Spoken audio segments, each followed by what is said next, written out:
Over the last couple of weeks I've done a number of videos talking about the new phase in the Irish banking and real estate world, which is whereby banks are basically selling loans to more or less American vulture private equity companies. In the last 18 months we were appointed on behalf of an SME in the Republic of Ireland to help them deal with one of the so-called American Vulture Funds.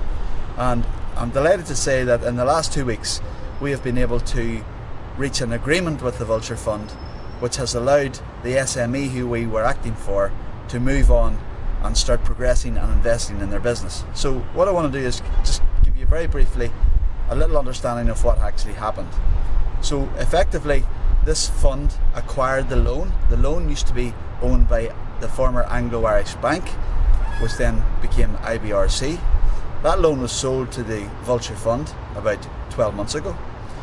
GDP then started negotiating with this fund in the last 12 months on behalf of the SME borrower.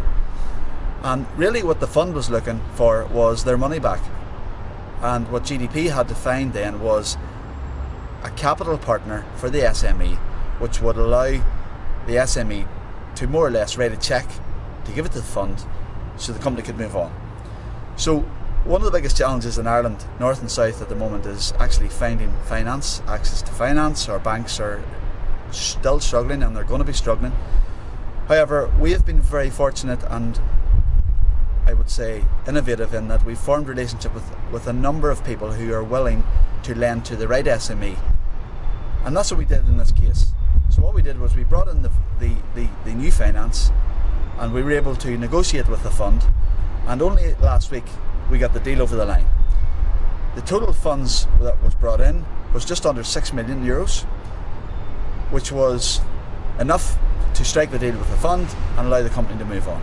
So that was a really defining moment, and in terms of our own business, we have been inundated with requests from SMEs and people who owe the now American companies money, and all of these people are looking for access to new finance to try and release and retain ownership of the properties in their businesses moving forward. So I just wanted to share that small example with you today, and I will keep you posted on any further progress, because we are working on a number of other cases right now on behalf of SMEs who are in a similar position with American Vulture Funds. Thank you.